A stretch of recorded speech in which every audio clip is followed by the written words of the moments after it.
I'm very, very happy to be back here. I had the pleasure of spending a number of days, just almost exactly a year ago. And in between, in September, I sort of dropped into India for a few weeks with my friend Shivani, who came here to help establish the movie about Ananda finding happiness, which most of you have seen by now. And I was able to slip over here and do a satsang just one day, but that was all. That trip was entirely and only for the sake of the movie, and I have a strange echo here, and I came, as I said, I carried Shivani's briefcase. She's the executive producer of the movie, and I just came to assist her, so I didn't have any freedom of my own. But this trip has long been planned. So I'll be with you all for a few days, and I'm going around India a bit as I did last time, but now I know where I'm going, and I know I'm going to see more, and it's really a great joy to be here. We're talking about a variety of subjects over the days that we're here, and we're also having some informal gatherings, which I hope you can come to. It's always nice to have a longer time just to talk back and forth and make our conversation exactly what it is that you need to talk about. Of course, it's ironic in a sense that the topic tonight is about death and grief. And since the last time I was here, Swami Kriyananda left his body, which of course was a very big event for everyone involved with Ananda, and especially for some of us for whom he has been the defining figure, I say, for my whole life, since I was 22. Prior to the time I met him, I felt I just stood against the wall and waited to meet him. I just waited for my life to start without knowing what it was going to be. Certainly, we can't say that Swami didn't give us ample warning that his life was at an end, merely by the fact that he was 86 and was self-evidently, the body was failing and he was carrying it around by the grace of God. It was so fascinating to watch him because he had a great deal of difficulty moving that body, and in fact at the end he had to have Shurjo on one side and Narayani on the other, or their equivalent, just to go from place to place, virtually to go across a room. But as soon as his body was settled, and he didn't have to try to do anything with it, his spirit was completely without any limitation, and his face was ageless. In the movie Finding Happiness, as it happens, it begins with a little bit of a biography of Swami Kriyananda, and they talk about how he grew up in Romania. His father was an American doing work over there. And then they have a little home movie that his father took, and you see Kriyananda at the age of about 5 riding a bicycle like this with his brothers, one of his brothers, and he runs right into the camera like children do, just like that. And his face, as it comes into the camera, it's the same face that you see at the end of the movie. I mean, it's a little bit more lined, but there is the same reality that you saw at the end of his life was present at the beginning of his life. That childlike joy, that freedom, that sort of being unfettered by the conditions of this world. Naturally, it has been something we've had to get used to. The thought, as I often put it, that he's not going to walk in the door again. But many people, including myself, have experienced no break in the feeling of Swami's living reality. And in fact, many people have told me that they are more conscious of him now than they were before. So it would have been nice if he were Babaji and would never have left his body. That would have been nice. It would have been nice if he were Trilanga Swami and would live for 300 years. That would have been nice. But that wasn't the way it was meant to be.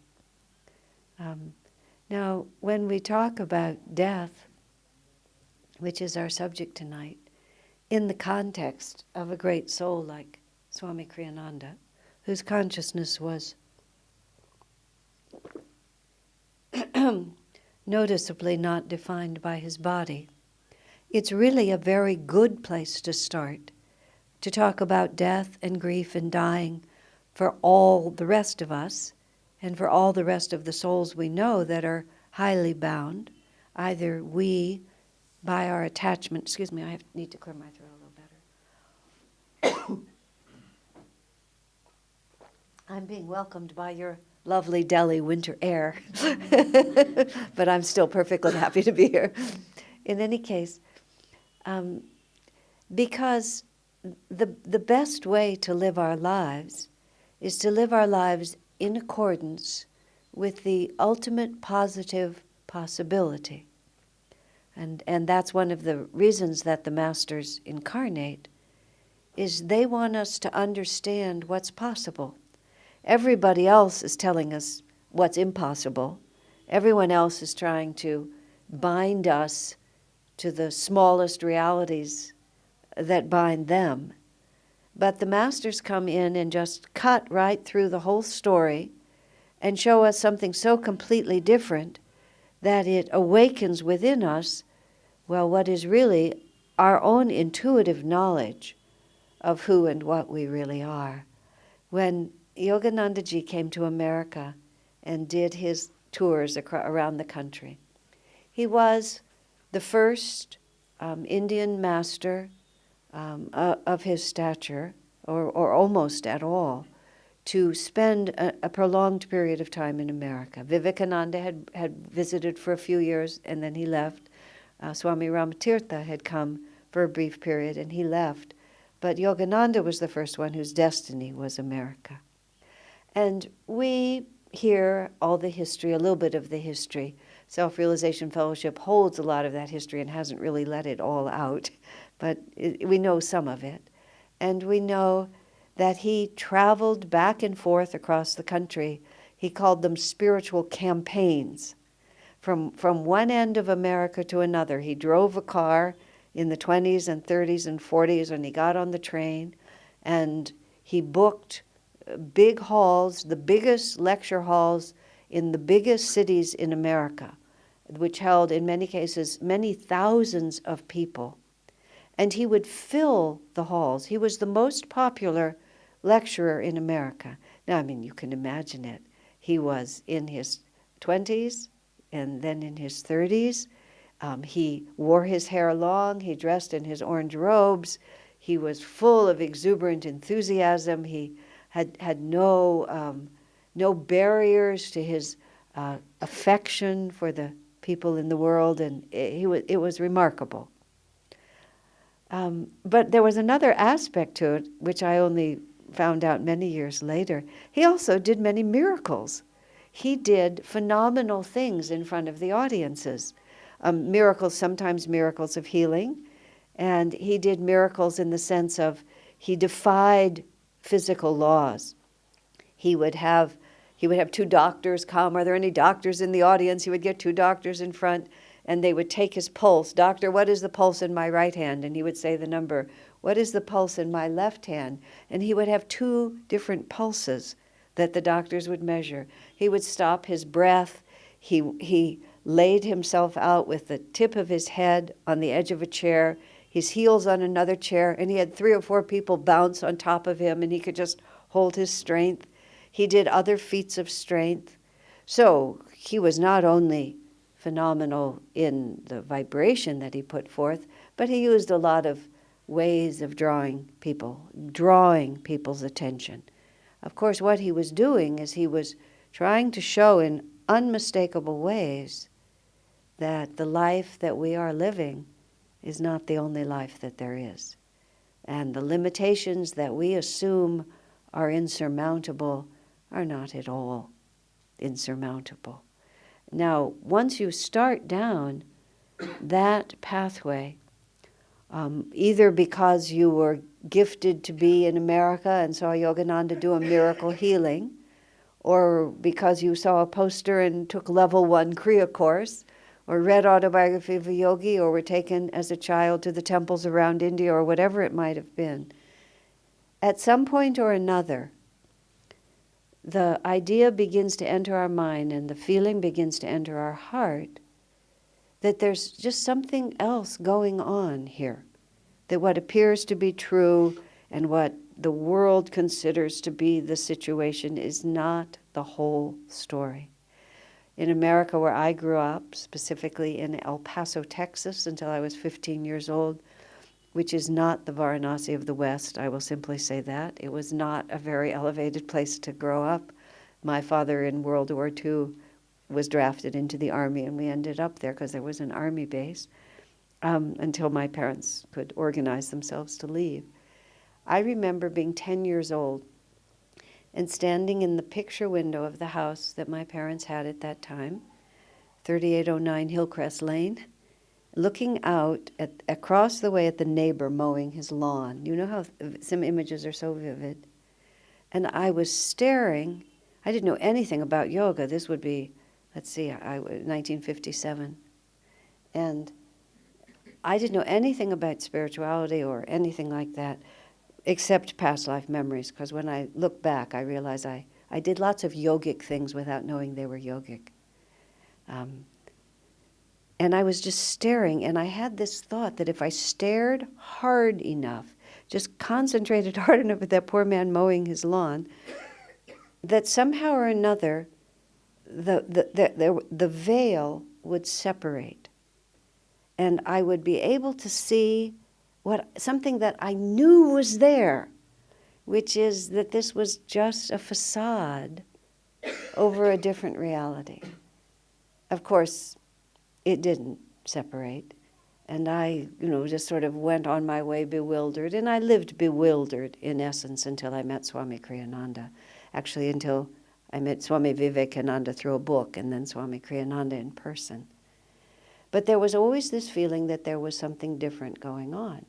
In fact, in America, when we're trying to figure out how to promote our teachings and so on, we try to find a common thread among the people who come to our temple and take Kriya and study with us. And they come from many different ethnic, social, cultural, all of a generally educated, generally more prosperous than impoverished, but still you just can't say. But there is one unifying reality. Every single one of them recognizes that the origin point of the life they're living is inside, not outside. No matter how inchoate that understanding is, in other words, how undeveloped that attitude is, there's still the knowledge that somehow, whatever it is that I'm trying to find, I'm carrying it around with me. I just can't quite get to it. And the whole spiritual quest is trying to bring that into such a clear and dynamic focus that one can then begin to live entirely from the inside out. And that one still participates. You may still have your same career, your family, your same responsibilities, everything that you're carrying, but there is no comparison to living in this world from the inside out to living in this world from the outside in, or from the outside outside without even knowing that there's an in, and just going through the motions. Swamiji often commented that of course he understood, but he said he didn't understand how people could live without meditation and without God, without the understanding that we are part of a much greater reality.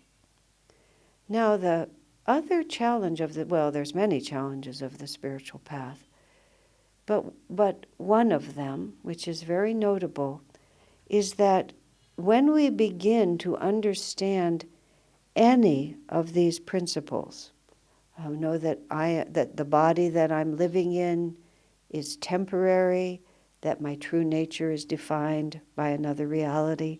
Speaking of childhood yogic experiences on my part, one of my very early memories, my sister was not yet born, so I must have been about 2 years old.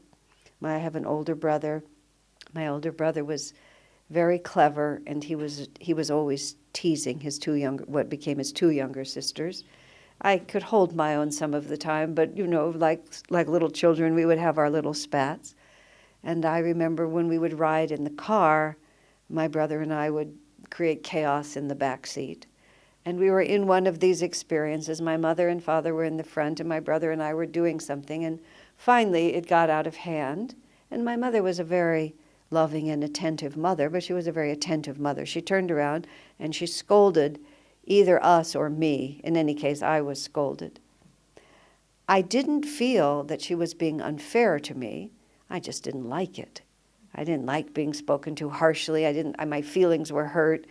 I'm sure it was my brother's fault, so there was all that 2-year-old feeling about things, but I was well brought up and my parents were fair, so I couldn't just have a tantrum about it, but I was hurt. I didn't like being hurt.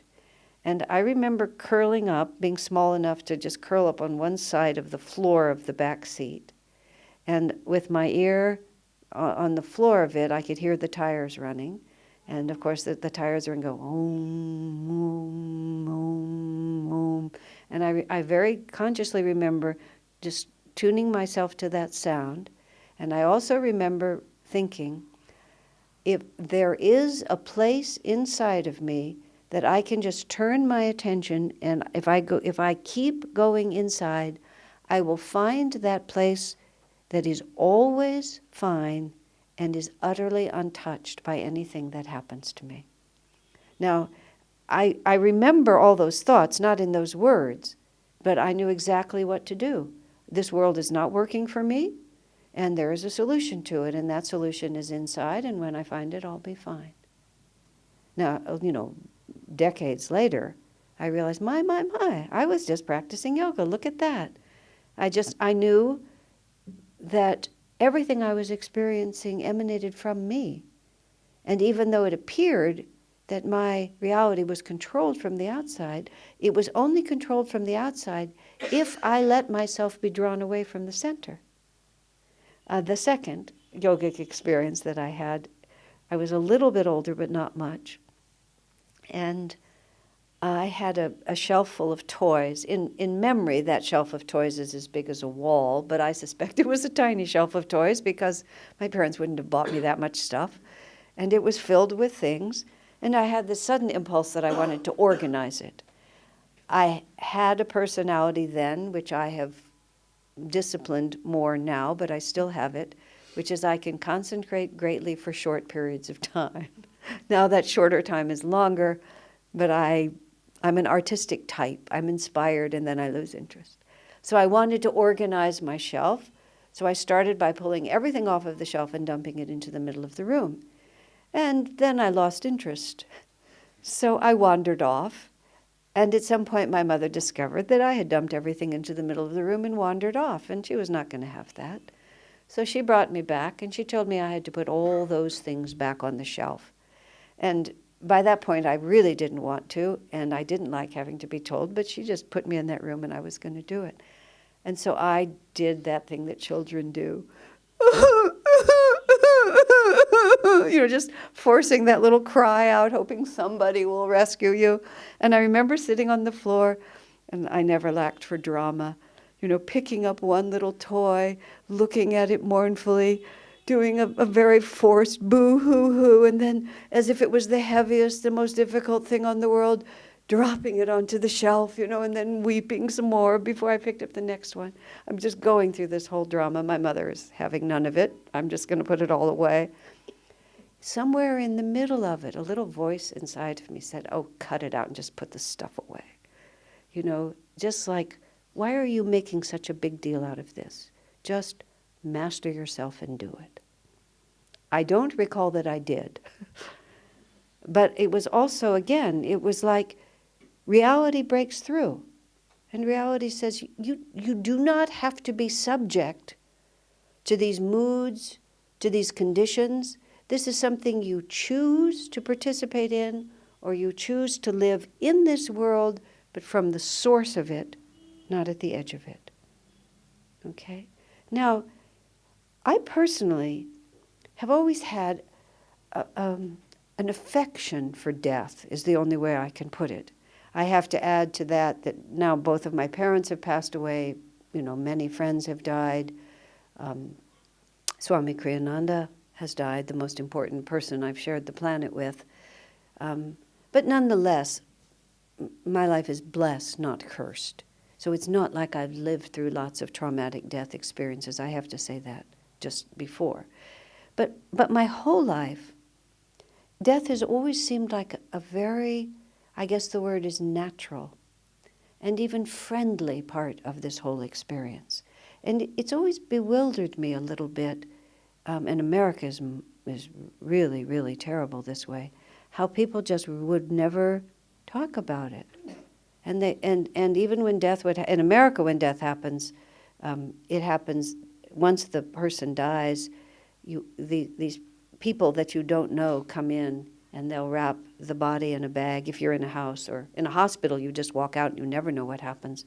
Somebody dies at home, people come and they'll wrap the body up and they'll take it away. And the next time you see it, it will all be, if you see it ever, it will all be dressed up and looking good and lying in the casket, or else it'll come back to you as a little urn. You don't participate at all. You never participate.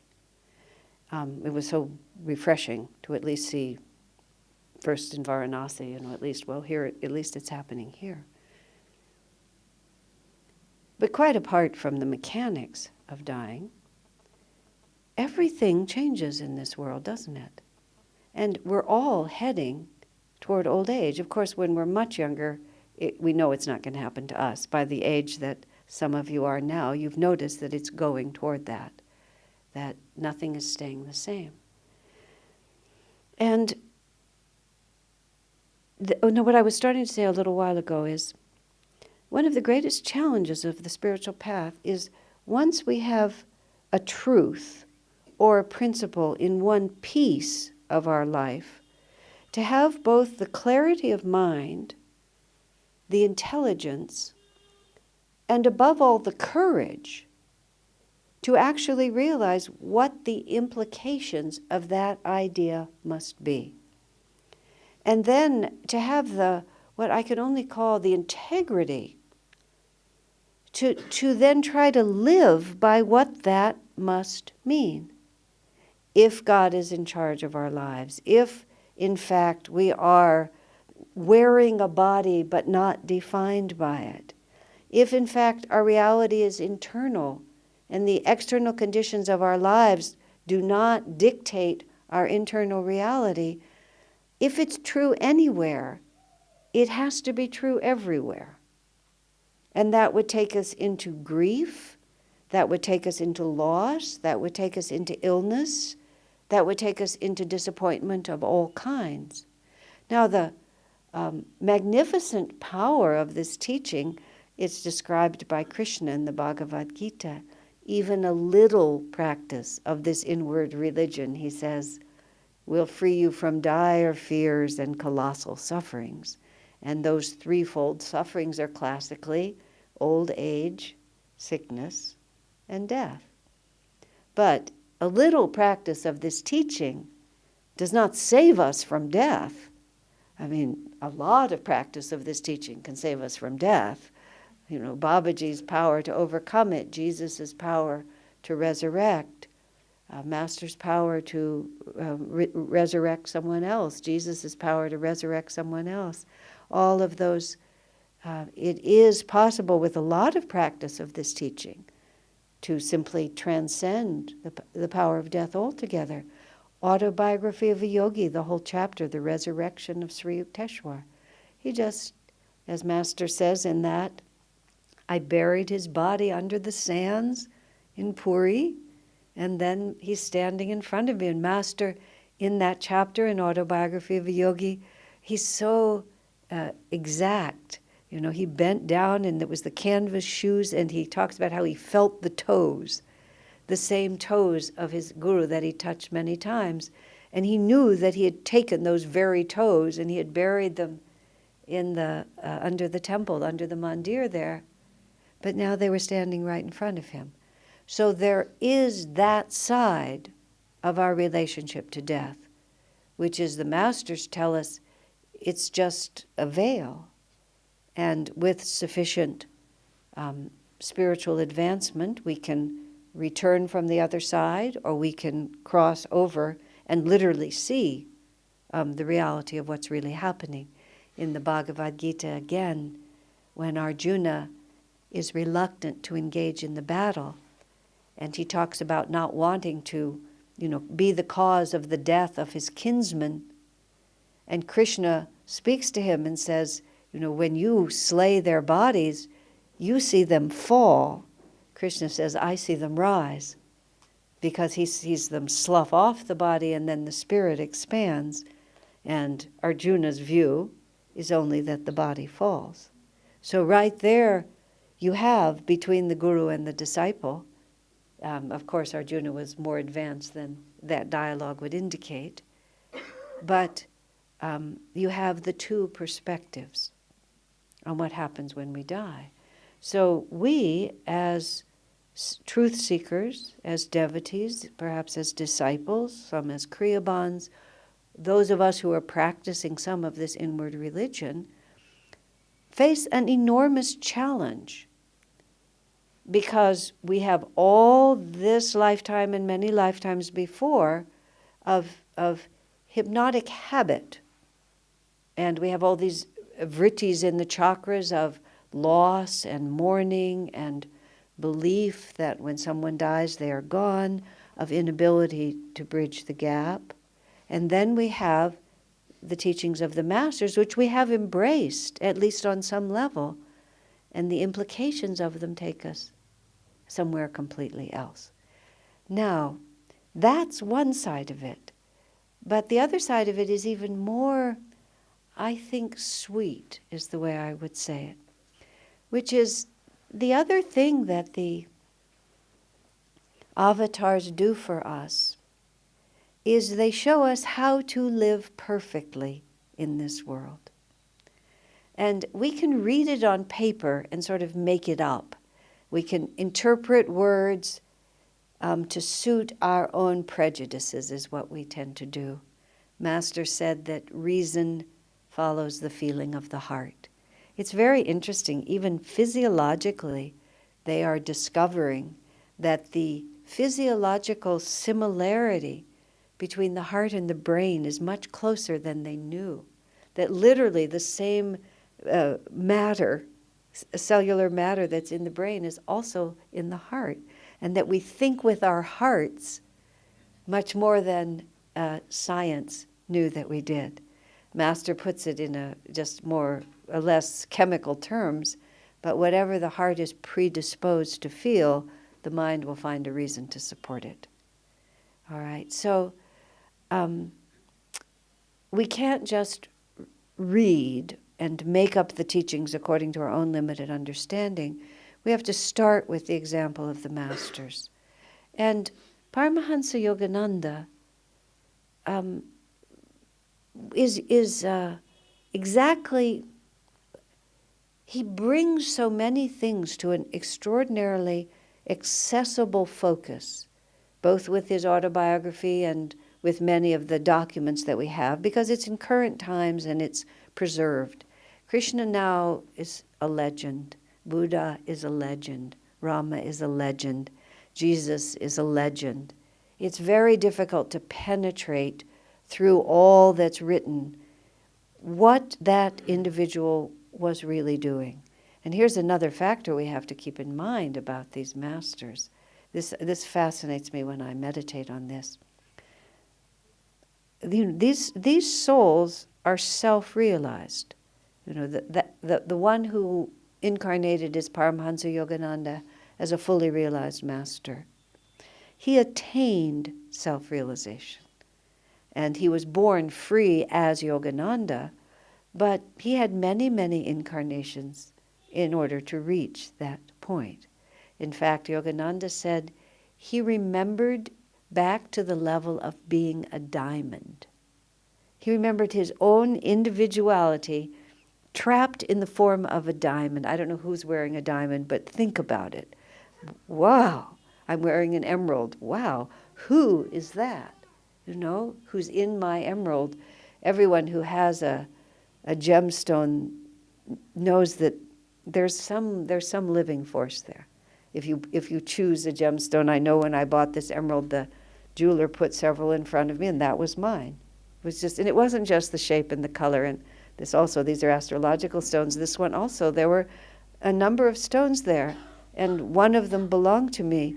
I used to wear a white sapphire here, but he never belonged to me. I wore him for about a year, and finally I called the man who sold it to me, and I said, this is not my friend, this stone. I don't know who he is, but he doesn't belong to me. So I sold him back to the man who sold it to me. I mean, it was just, you would say it was inert, but it wasn't. And Yogananda said he remembers. Okay, that means that every experience that is required to go through all the stages of realization to become completely free, it wasn't merely that Yoganandaji stood from the top of the mountain and looked down at it. He walked up it. Which means that this is the part that I love, every experience that you are having, he had. Every delusion that you're experiencing, he experienced it. Every disappointment, every heartbreak, he faced it, he challenged himself to meet it, he transcended it, and he moved on. And so by the time he's standing as Yogananda, he understands every dimension of the human experience and has compassion for it. And so there's no point in our trying to pretend that we're not who we are, because he looks right at us and knows. I was just reading in Conversations with Yogananda, and the question was put to him, can you tell when you look at someone what their spiritual level is? Yogananda said, instantly. Instantly. He said, but I don't intrude, I don't participate unless I'm invited. Now, the reason the Master comes is to show us how to be a perfect human being. And perfection in being a human being is not that everything goes perfectly well. One of the things that is less known about Yogananda's life was how many, many obstacles and difficulties and enemies and trials and troubles he had. The history is not filled out. Swamiji's recent biography of Yogananda tells a lot more of it. He faced lawsuits and betrayals, and the reason that's important to know, and the death, first of his mother, in Autobiography of a Yogi, it's a huge theme in Autobiography of a Yogi, the loss of his mother, isn't it? And you would think, well, he's a master. Why would he be writing about this? But he lived on all levels simultaneously. And he felt keenly the loss of his mother, but he dealt with his grief by turning to God. And you see, that's what the Masters teach us, is not that nothing will happen, but that every suffering can be solved by turning to God. And the lesser man, the one who wishes to continue his suffering rather than to escape it, turns away from God in such moments. And we think that God shouldn't send us that suffering at all. But when we understand, when we see the perfect lives lived of the Masters, we realize it's not what happens to us, it's how we take those experiences and then what we do with them. So Yogananda writes about death all through Autobiography of a Yogi and other times in his life, beginning with, at a very young age, losing his mother. He even describes in Autobiography of a Yogi, if my mother is not living, I'm going to throw myself before the train. He begs of his uncle, tell me, does she still live? And Yogananda writes that somehow he sensed my desperation, so he told me that she was still living even though she had already died. And Sri Yukteswar dies. Now, on the other hand, Master must have been able easily to travel to the astral worlds, to the causal worlds, out into the infinite. So he was showing us that it is natural for the human heart to grieve. And I think that's a very important thing especially in a sense for yogis to understand, because there is no future in trying, how Swamiji puts it, he said, before you can transcend something, you must accept its reality. And then once you accept its reality, you can then decide how you want to relate to that reality. So he makes a distinction between merely affirming a right attitude and affirming it because we are afraid to face the difficulty, and facing it and then choosing to try to rise above it. And sometimes yogis become confused on both sides of it. They don't allow themselves to really experience what the heart wants to experience, or they don't remember that God is in charge of our lives, and why did we ever imagine that grief and loss would never touch us? What is the question told in the Mahabharata when the Pandava brothers are in exile and finally Yudhisthira is confronted by his father, the Lord of Dharma? All his brothers seemingly are dead. And he asks him all these questions, and one of the questions that the Lord of Dharma asks him is, what is the most astonishing fact of human life? And he answers that everyone dies and everyone thinks it won't happen to him. Now, that's foolish. And I remember that there was a time when Ananda was facing a very controversial and difficult situation in America that went on for a number of years, and it took a lot of courage to sort of deal with. We were being fiercely attacked by powerful people who really didn't like us. It's a big and interesting story, but not the story for tonight. But one of my friends chose to, and I held weekly meetings, and we just sort of all went through it together. And we were very open and conversational about what was happening and what the dangers were, and would we lose our property, and these things happen, and they happen to us. One of my friends chose to deal with it by remaining completely uninformed. So 5 or 6 years later, it all finally caught up with her, but she was completely ignorant and hadn't grown with the situation like everyone else. And I said, where were you all this time? And she said, well, I chose not to pay attention to it. I said, well, that was pretty foolish, wasn't it? Because here you are, where everyone else has grown with this for all these years. Now you've got the whole mountain and you have to integrate it in a week. And so I feel, and have always felt, that we should always be trying, at all times, before the crisis comes, to be taking the implications of what we're learning and just pushing that out as far as we can push it. Swamiji says, when you're in the shower and you're washing this arm that you love so much and have taken such good care of, to keep it clean, to keep it tidy, and to keep it nicely dressed and all of these things, just visualize it in the crematorium. Just visualize it being burned to ashes.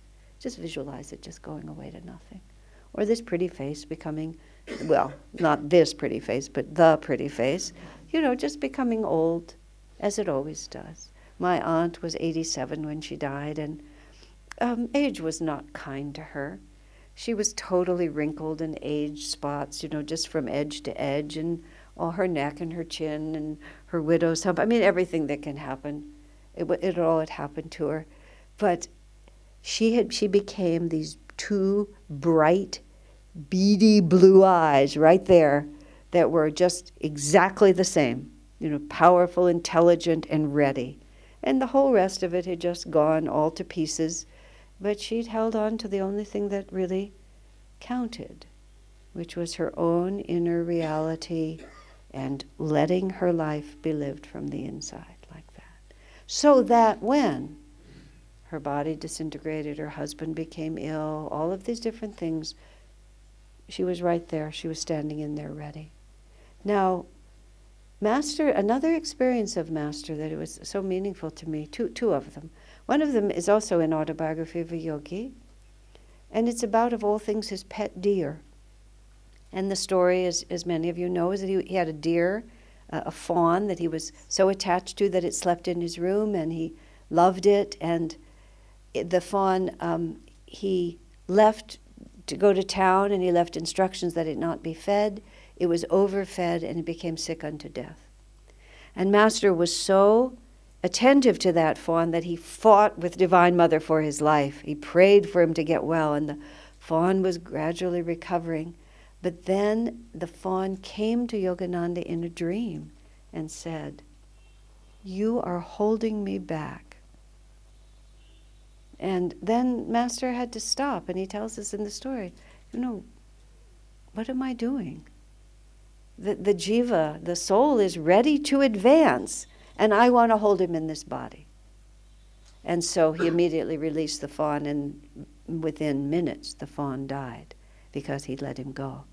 Now here is the other factor, which is what we have to understand about why we're in bodies at all, and what the cycle of reincarnation is. Swamiji writes this in his Raja Yoga lessons. We manifest a body that allows us to, at least potentially, express the full dimension of the consciousness that we have. I mean by that, let's start at lower levels of evolution, let's say. But a dog has more freedom and more capacity to experience life than, say, a lizard. So the soul evolves from the diamond, and it becomes a lizard. And it gets to sort of, push the absolute boundary of lizardness. It gets to run up and down the walls, it gets to lie in the sun, it gets to eat bugs, it gets to scurry around, all the things that a lizard will do, which isn't a lot, really. And at a certain point, basically, the consciousness it knows everything there is about being a lizard, and it still needs to expand. So it will then manifest a body that gives it more potential. And you move up, Master says, through the animal levels, just getting into greater and greater intelligence, greater awareness, greater opportunities. You go from being a dog on the street to a dog in a very cultured home, whatever it is. And then we, as human beings, we manifest a body that is exactly the right body for the next stage of evolution, of expansion of our own consciousness. Whether it's female, whether it's Chinese, whether it's impoverished, whether it's the Prince of Wales, whether it's the next Prime Minister of India, whatever it might be, we get the body that allows us to do what we need to do.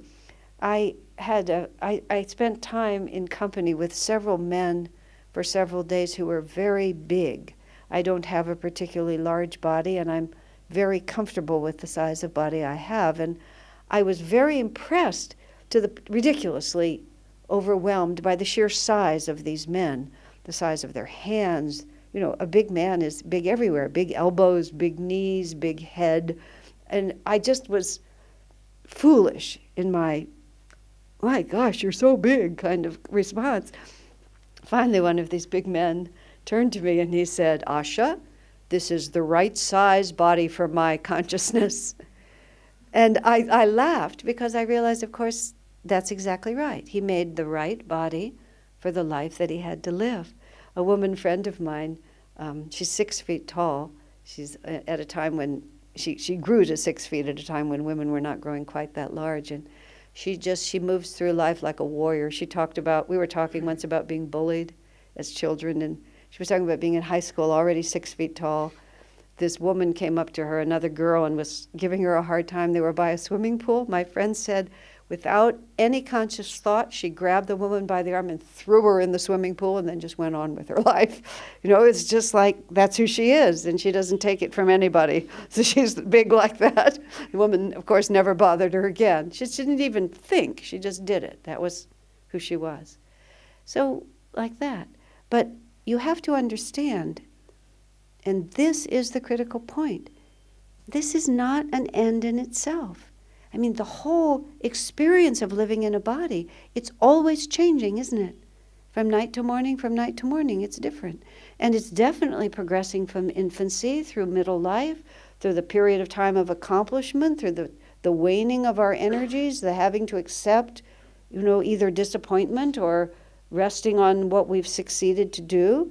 And then we begin to go into the declining years, and then everybody goes away. Everybody goes away.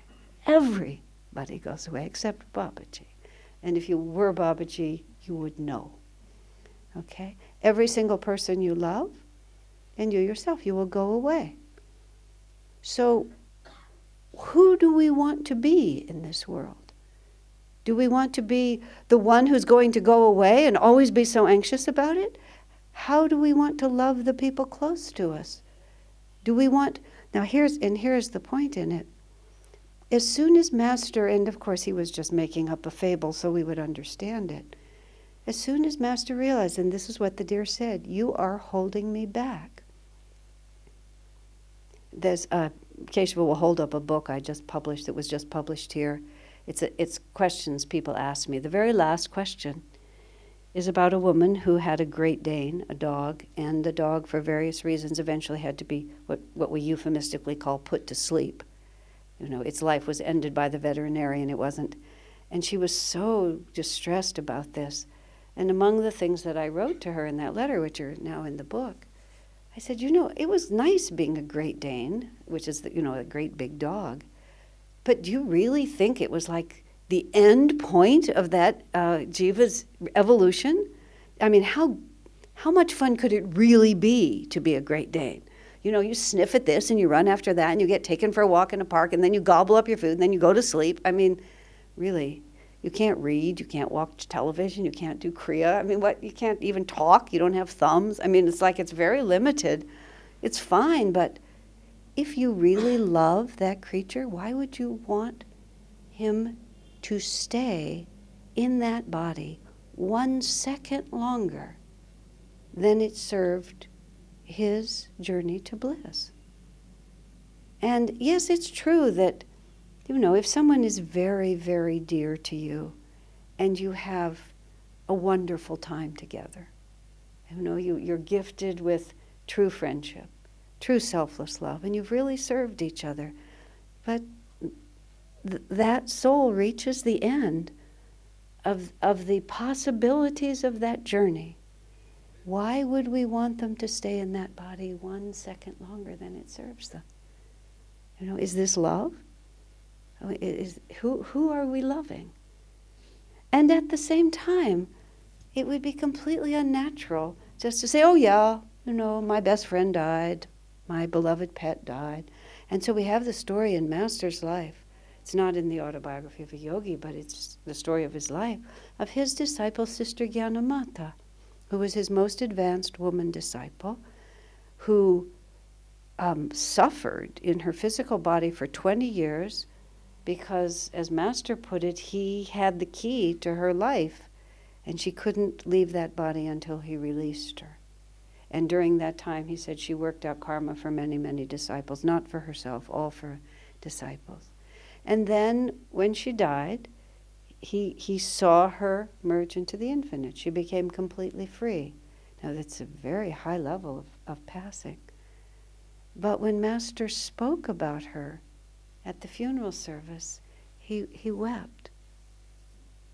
And he wept tears of grief, not merely tears of joy, but tears of grief. Oh, sister, how will I live in this world without you? Who will be my friend as you were my friend? This world is bereft now that you are gone. And simultaneously, he saw her, he had released her from this suffering. She had lived her life perfectly. She had merged into bliss. And the other thing we have to understand is we too have to live on all levels at the same time. And we have to just allow whatever humanity has bound us up with these thoughts. And we also at the same time have to see that humanity from the perspective of the infinite. Now, many years ago, I asked Swamiji a question, and the question essentially was, in a very difficult circumstance, how will I know what to do? And Swamiji said, well, you can't really intuit God's will in a moment of crisis. unless you have practiced when it was easier. And practice when it is easier has become then for me a little motto that I use. You know, we can't like put our heads in the sand like my friend did and just, I'm going to deal with this by not dealing with it, but then when it finally has to be dealt with, I have no foundation for working for it. Now this comes back to our spiritual path, the whole spiritual path. If it's true in any way, it has to be true in every way. Master also said something that is extremely important for us to remember as devotees. He said, take care of the minutes, and the incarnations will take care of themselves. That's what he said. Because one of the grave mistakes we make as devotees and truth seekers is we think that the little things don't count. And we don't understand that we are building our consciousness thought by thought, second by second, moment by moment. And everything counts. Everything is of exact equal importance. In the life of Christ, when he was close to the time when the extraordinarily dramatic ending of his life came and he was arrested and humiliated and tortured and then crucified. I mean, it's really quite a Kali Yuga story. That's what it is, except that it transcends everything because of his power. And there's a moment where in the story, it's like he had the power to change the story. He had the power to change it. Earlier, when he would be confronted or arrested, or they would try to arrest him, truthfully, he would dematerialize. He would just disappear. He would always be able to make it be different. But now it was really closing in on him, and he prayed, Lord, spare me from this hour. But then he says, but for this hour was I born. Meaning the whole incarnation and all the incarnations before were coming to a focus, because this was the story that had to be told. He had to experience everybody's worst fear and face it without hesitation, and then prove by the resurrection that the power of spirit was greater than everybody's worst fear. But the point here is, for this hour was I born. And of course, in the story, it's like, no, you can hear the music and you can see him triumphantly marching, and that line just rings amazingly. But you know, for this hour was every one of us born. And it may be embarrassing, but you know, this moment is the culmination of millions of incarnations. We have every experience that we've had has all come together right now. You know, this time zone, this moment. And our entire spiritual life is right at the edge, right now. And where it's going to go a minute from now is completely determined by this minute. I mean, it's a fascinating thing to realize. This also, for me, this is the end of boredom forever. You know, this is it. There's never a moment that doesn't count. Every moment is maximum potential. And every moment it matters, because we are building our reality. So when the crisis comes, we will be who we have trained ourselves to be all the minutes preceding it. And so all of these stories of the masters of the human heart and the divine heart and the power of transcendence and the necessity to face the inevitable, all of these things, it's in our hands. You know, it's what we decide now. And then if we have been careless about preparing ourselves, it's what we decide then. And Master taught us one thing and one thing only. Difficulties will happen. Look at the death of his mother when he was a child. Everything is solved by turning toward God. Okay, do you have any questions or comments or thoughts? Yes. Say that we are talking about reincarnation as an evolution process. Mm-hmm. What if a very violent family has a son born in there, and all he's learned is violence in his life, seeing death very closely at every step of his journey, and he's not so afraid of dying, and he knows for sure that next incarnation, if he believes so in it, is not going to be a very evolutionary process for him. Well, see, the question is, what if a person is born into a very unfortunate family where he's trained only in death and violence, and therefore he's cavalier about these things, but he knows that the next one's not going to be any better. So Yeah. is that a Well, let me sort of put that into context. The law of karma is one of the things I was thinking of, but it's not my subject for tonight. When I was saying if it's true anywhere, it has to be true everywhere.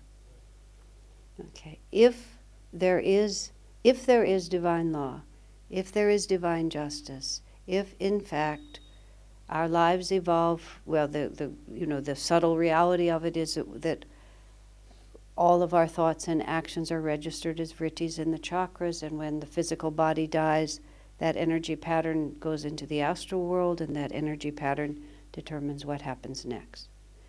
If it's ever true, it's always true. Do you see what I mean? There's no way you can say it's true over here because it really works over here and I like the sound of it, but it can't be true over here because look at that innocent little baby who was just born into that family. Well, there's only one answer to that. I mean, well, actually there's two. He's either not innocent. I mean, what do you think happens in the next lifetime of the violent parents who tortured that child? What do you think the appropriate karmic response would be? I mean, it's hard to think of if you were the person who seemingly was born into horrible circumstances or someone you love. But the person, there's always someone inflicting it. So where do you think they will go next to learn that they ought not to do that? Obviously, they're going to be the receiving end of it. It's too self-evident. Even if they're a darling, little, cute, seemingly adorable, innocent 2-year-old. Now, the other reason, though, that people are born into very difficult circumstances is because the soul says, I want to have a huge challenge and I'm going to meet it. And so I'm going to bring a lot of my challenging karma to a focus in one lifetime, and I'm going to prove that the inner reality is greater than the outer reality. So sometimes the word, Swamiji once, into a very large auditorium of people, just said as flatly as this, the Jews in Germany in the Second World War deserved what happened to them. The room was pandemonium. People just couldn't believe what he just said. And he did it. He rarely did something so Zen koan-like. He was usually very different than that. But he got people's attention. He said, deserve is a very interesting word. You're hearing that as punishment. He said it was a divine opportunity to face extremely difficult circumstances and see if one could find the inner power within it to see beyond it. So, person can be born for two reasons into that situation. There's a story of Master when somebody handed him a little baby, and Master said he realized he was holding a murderer in his hands. And he said the karma was so intense, he said he almost dropped the baby. Everybody else is saying, goo, goo, goo, cute, cute, but he just looked, death doesn't change you. What happens to the murderer who's electrocuted? For his deed. He'll be given the opportunity to suffer what he inflicted. In Patanjali's Yoga Sutra, Swami has this line, and he doesn't dress it up at all. It says, you receive suffering in whatever way you inflicted it. Period. Which means whatever it is, whatever comes to you. Now, we all want to say, no! We just don't want to go there. But that just means that we keep our head in the sand and we just get to spend more time not knowing. Now, I can't, that doesn't mean that we're not compassionate toward those who are suffering. But it also means that we understand that God is in charge and everything is happening as it needs to happen. Does that make sense? So as how I understand, and just clear my understanding, so that happened for a reason, for him to realize the importance of death or the importance of violence. It was a part of, let's say, his incarnations teaching.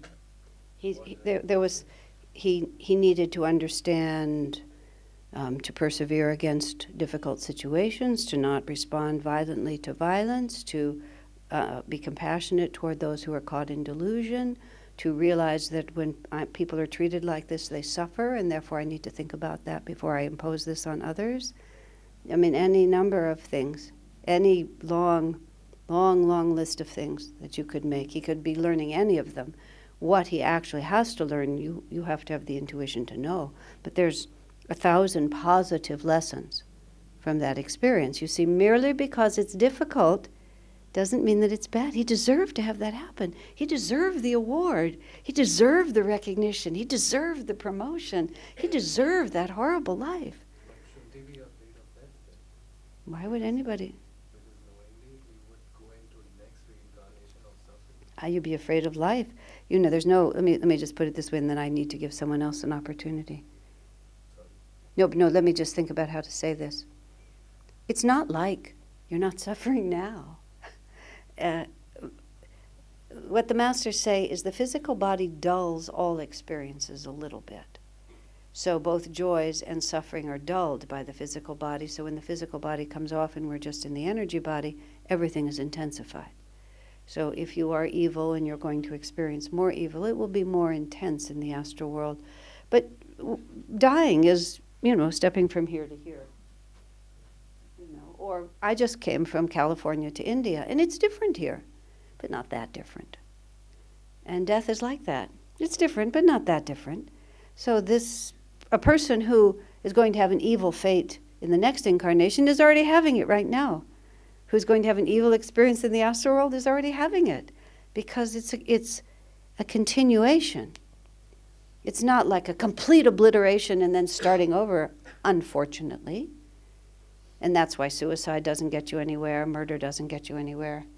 You just take off this dress and put on another one. You're in another room, you're in another country, but you're still appallingly who you were before. And he doesn't know it. I mean, an ignorant person doesn't know it, so they live through millions of incarnations. That's what got us here, is that we refuse to learn it. That's why I say, okay, let's try to learn it. Let's not shy away from the tricky parts. Let's not feel justified in anger, grief, sorrow, fear. Let's look at it and try to finish this story instead of just having the chapter just go on and on and on and on and on and on. And that's the same as this theoretical person or actual person you're talking about. I mean, suicide as an example, it's not a good karma, but it's just karma. And eventually they'll learn and that it'll be over. That's all, nothing less. Like that. Is there another question? Yes. So birth or death, both have, the connection with the karmas, which is justifying whether I will be birth and being a good guy, a good human, or a evil or a bad person. So, but ultimately, good or evil, both is going to both having a same home, which is the the spiritually connecting to God only. Right. Maybe for a bad person, if he is doing more evil and bad things, so maybe the reincarnation or incarnation, the next birth, that soul will evolve. So I'm saying that good and bad are same only. It may take for a bad soul to evolve slowly, but ultimately both will merge to one. The end of the story for everyone is bliss. And that's Swami Kriyananda had such a beautiful response, in a sense, to what this man's asking. Okay? When Swamiji put it this way, whenever he would see someone suffering, whether that was, a conscious choosing of darkness, whatever it was, whenever he would see someone suffering, he would think not of their present suffering, but how much greater their joy would be when they finally understood and returned to their divine source. And it was such an exquisite way to think about it. Is that fair? And you also have to understand that it's a continuum. It's like people think of this incarnation is separate than that one, the astral world is separate than this life. It's not so at all. Our consciousness never ceases, and it doesn't make a sudden chop, chop, chop, chop, chop like this. Just like I'm talking here about being a little child and having essentially the same attitudes that I gradually began to understand when I became a yogi. I can look back and I can say I was the same person. I was just moving through these stages. There was a difference. I lived in another state. I was a small person. I lived with my parents. But the internal reality was continuous, you see. So it is from incarnation, life, to death, to astral world, to rebirth, to life, to death, to astral world, to rebirth. It's just continuous. So it doesn't, you're good, you're bad, you're alive, you're dead. You are just there. And now we're in the astral world. Now we're back in a baby's body. Now I'm an adolescent. Now I'm an adult. Now I'm an old person. Now I'm leaving this body. Now I'm back in the astral world. We don't consciously remember it all, but we are living all of that, just as my childhood is a present reality in the person that I am. So this moment will be a present reality in my life in the astral world, you see? And when we think about it like that, we realize, oh, this is a wonderful life. I have a very dear husband, and I always like to appreciate him and also remember.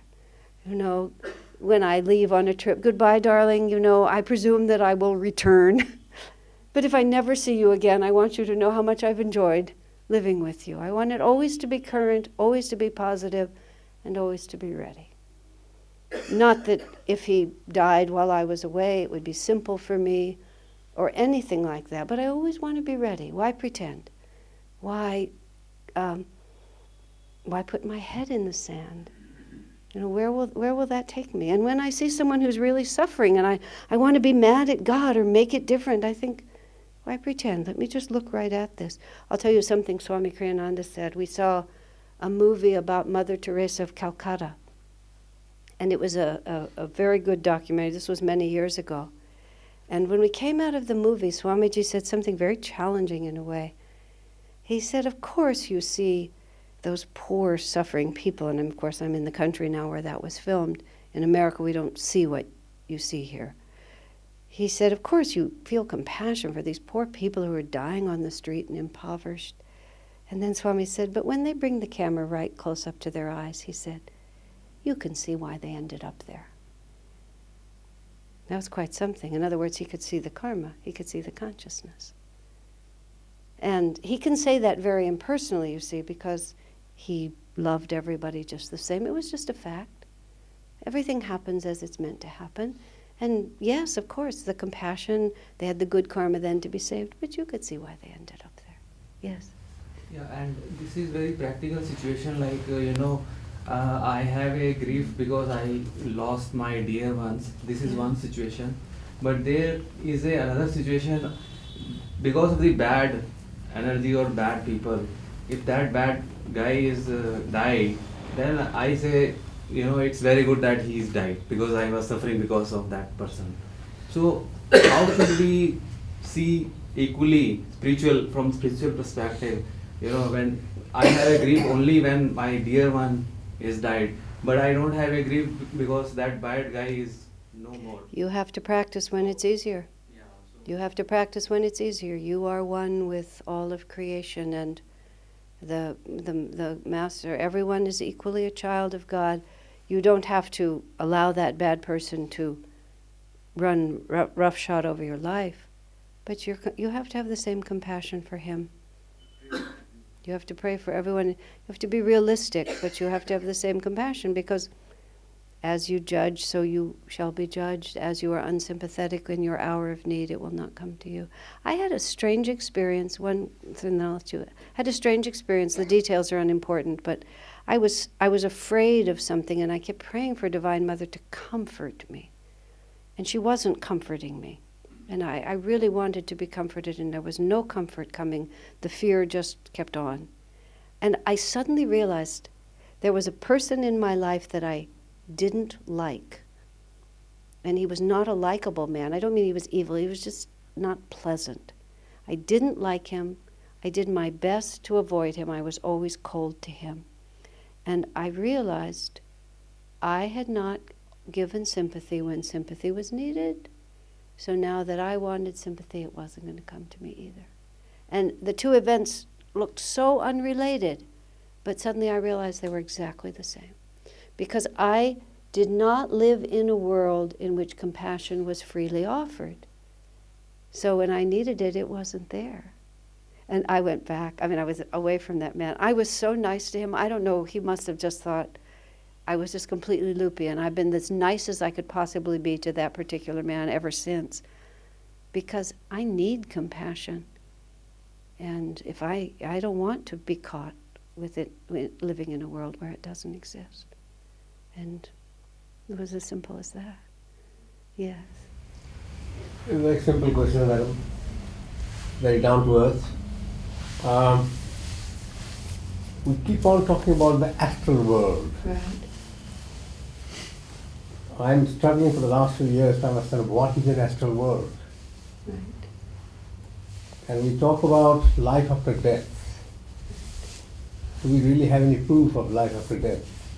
Does an ant have a life after death? Well, a certain amount of intuition and trust in the words,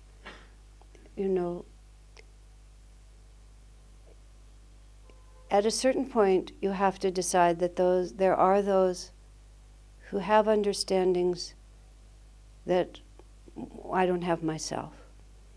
And one has to test the unknown as much as you can test it. And then at a certain point, I'll put it much more simply. I knew Swami Kriyananda for 40 years, more than 40 years. I was always questioning. I'm not a gullible person, and I have a very forceful mind. I didn't just say, "Oh, you're the guru, everything you say must be true." I listened carefully, I thought about it, I asked questions, I talked to my friends, I read, and time after time, I would find it to be so. And so then when it would cross over to where I couldn't really grasp it with my mind, I would remember all the times that I had been able to make it so. So one has to just, at a certain point, I have enough evidence of the reliability and the truth-telling nature of those who tell me things I can't test. And then one makes the decision to simply go forward with that. And no one can make that for you. And no amount of reason can make it for you. It's an intuition of the heart that you simply come to. Satya. Death is inevitable. Means death is sure, that we understand. But many people, they reach to death by different endings. People have different endings. Yeah. Like some people have violent, they die in plane crash or train accident or car accident. Right. Some great people have been murdered. Yes. Like Mahatma Gandhi and all. How do you explain all these things? I was reading somewhere, the saint said that it's not important that how you die, it's important that how you lived your life. Well, that's the absolute truth. But how you lived your life will determine not necessarily how your body is ceased to be functional, but how you die is how you respond to the loss of your body. And how you respond to the loss of your body is how you die, not how your body is made non-functional. And Master said something very interesting. And people, this is verified by people who, for example, who are in a violent car crash, and they'll say, just before the point of impact, I found myself looking down from above. Master said, when the soul knows that the body is just about to become useless, it pulls out just before. So we have this thought in our minds that the person experienced all this. Master said, no, the soul says, this is over, I'm out of here. And there's even a story about Edgar Cayce, who was very psychic, being in a store and an elevator door opened. And he needed to get into the elevator, but he, without having any understanding of why, he stepped back instead of stepping in. The elevator door closed. Just seconds later, the cable broke and everyone in the car was killed. And he realized that all the people in that car had no aura. He was accustomed to seeing the light around them. All the light was gone because the souls had already pulled out. And all that was left was just a piece of nothing. If you've ever seen a body that's where the soul is gone, there's nothing there anymore. It's not the person. They've just and when we see people dying and we imagine that so much is going on, most of the time in those last days, the soul is mostly not there. And we know this intuitively, and we know it because the masters say so. We also know it because nowadays people come and go. And they'll tell you, oh, during the time that my heart was stopped and everybody was rushing around doing all these things, I was just up there in the ceiling. I was just watching the whole thing. And I was chatting with my angels and we were trying to decide whether or not I was going to go back in there or not. All of that is karma, how it comes. But, and so often the soul knows. A friend of mine, her brother was killed in a motorcycle accident. And he had gone out on the motorcycle accident. He was not a religious man at all. And they were on the motorcycles. He goes by his friend, absolutely uncharacteristically. He turns to his friend and he says, I'll pray for you when I get to heaven. He pulled forward, was hit by a car and killed. It's just something completely different is going on here than we think is going on. And so all of these things that upset us so much, it's just, the way I think of it is like this. You can say, why is this happening? Or you can say, why is this happening? And why is this happening is such an interesting question. One more thing, and then I will let those of you who need to go leave. Master says, a birth in the physical world is a celebration of joy and is a funeral in the astral world. And a funeral in this world, and everybody is weeping, is a celebration of birth in the astral world. I mean, that's exactly how he put it. Think about it. A soul has finished their incarnation, whether they finished it at the age of 3 or at the age of 90. They came, they did what they had to do, they were finished with that body. Now they're moving on. And we're here, no, you mustn't grow, you mustn't change, you must stay here, you must do what I want you to do. I love you and you have to do what I want you to do. We may say, oh, I'm so sorry to have lost you. We may, losing a child is you never recover on one level. But on the other, why would you hold that soul in that body when that soul was ready to move on? You have to just ask yourself that over and over again. Who am I loving?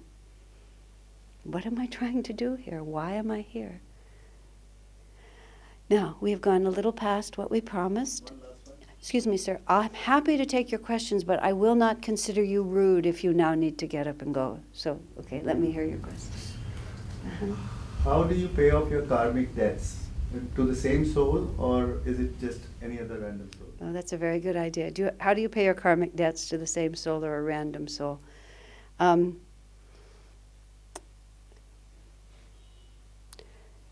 The debt, a karmic debt, it is an unfinished piece of life. You owe something, you don't understand something, it's an unlearned lesson. It's a vibration of consciousness that is less than divine perfection. Okay, so that vibration of consciousness needs to find an appropriate place to play itself out. So it has to meet a situation, which usually means another person, who will offer you the vibration, the corresponding vibration that will allow you to learn the lesson. If you master the issue and your partner in the confusion is still confused, your vibration won't match theirs anymore, so you won't have to see them again.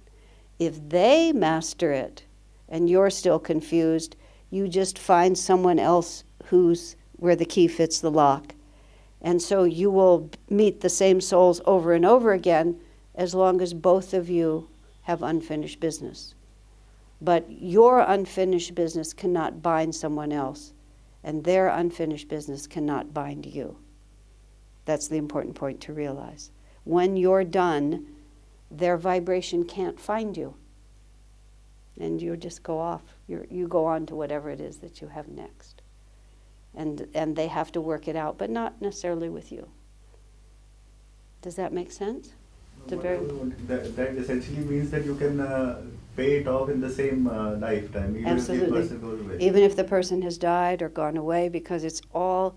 See, karma is a pattern of energy in the chakra. And it's a pattern of energy that vibrates. If you think of it as a vibration, the vibration of Christ consciousness, the lowest vibration of egoic material commitment. No reality but matter, only reality God. Everything that you do is somewhere on that spectrum.